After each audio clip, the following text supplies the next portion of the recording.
فقد قال الله تعالى في القرآن المجيد والفرقان الحميد. أعوذ بالله من الشيطان الرجيم. بسم الله الرحمن الرحيم. قل إن كنتم تحبون الله فاتبعوني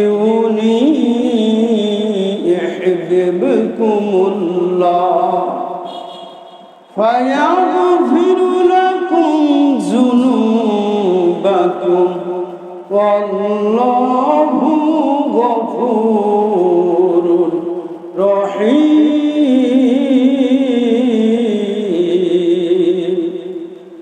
وقال النبي صلى الله عليه وسلم: من أحب سنتي فقد أحبني ومن أحبني كان معي في الجنة أو كما قال عليه الصلاة والسلام.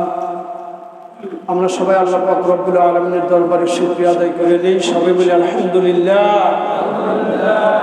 রব্বানা লাকাল হামদ হামদান কাসীরান তাইয়িবান মুবারাকান ফি ইয়া রব্বি লাকাল হামদু কামা ইয়ানবাগি লিজালালি ওয়াজহিকা ওয়া আযীমি সুলতানিক। দরুদ আর সালাম বর্ষিত হোক আশরাফুল আম্বিয়া সাইয়্যিদুল মুরসালিন রাহমাতাল লিল আলামিন খাতামান নবিয়্যিন জনাবি মুহাম্মদ রাসূলুল্লাহ। সবাই বলি সাল্লাল্লাহু আলাইহি ওয়াসাল্লাম। আজ জুমার দিন সংক্ষিপ্ত আলোচনা হবে কোরআন আর হাদিস থেকে। আল্লাহ পাক রব্বুল আলামিন কোরআনুল কারীমের মধ্যে ইরশাদ করেন: কুল ইন কুনতুম তুহিব্বুনাল্লাহ। হে বিশ্বের মানুষ, তোমরা যদি আল্লাহ পাক রব্বুল আলামিনের ভালোবাসা অর্জন করতে চাও, আল্লাহ পাকের মহব্বত পেতে চাও, আল্লাহ পাকের সান্নিধ্য অর্জন করতে চাও, ফাত্তাবিউনি ইউহিব্বুকুমুল্লাহ। বিশ্বনবী রাহমাতাল লিল আলামিন মুহাম্মদ রাসূলুল্লাহর অনুকরণ করো। আল্লাহ পাক রব্বুল আলামিন আয়াত নাজিল করে দিয়ে জানিয়ে দিলেন যে দুনিয়ার মানুষেরা, তোমরা যদি আমার মহব্বত পেতে চাও, আমার ভালোবাসা অর্জন করতে চাও, আমার সান্নিধ্য হাসিল করতে চাও, আমার নবীর ইত্তেবা করো।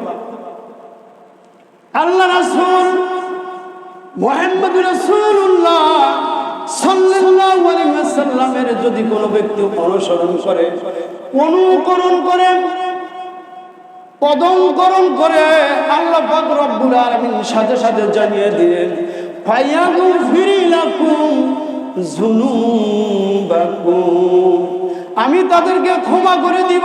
সুবহানাল্লাহ। আল্লাহ রাসূলের অনুসরণ করলে আল্লাহ কি করবেন? ক্ষমা করে দিবেন। কি ক্ষমা করে দিবেন?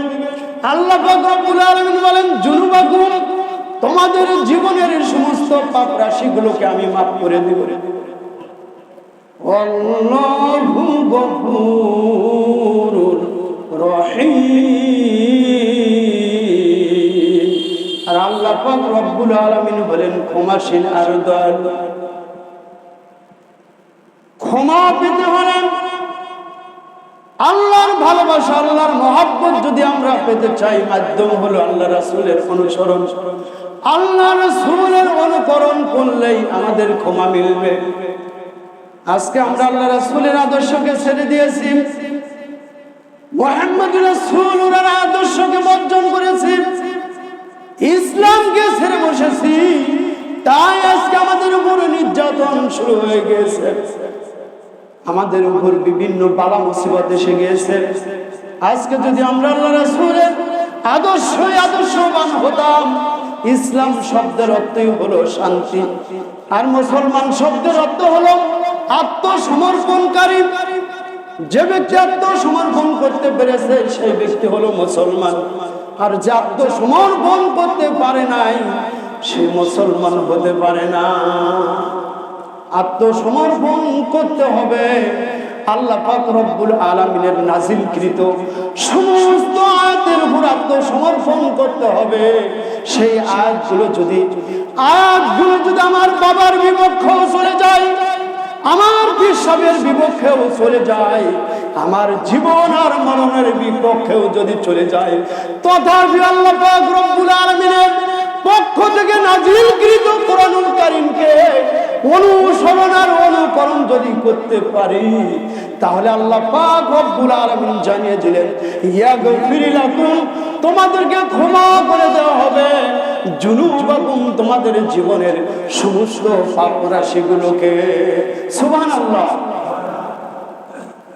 বিশ্বনবী রাহমাতুল লিল আলামিনের সিরাত যদি আমরা তালাশ করি, আল্লাহ রাসূল ক্ষুধার্ত থেকেছেন, আল্লাহ রাসূলের পরিবারের লোকজন ক্ষুধার্ত থেকেছেন, পেটে পাথর বেঁধেছেন, আল্লাহ রাসূলের সাহাবারা পেটে পাথর বেঁধেছেন কিনা ইতিহাস সাক্ষী দেয়, হাদিস সাক্ষী দেয়।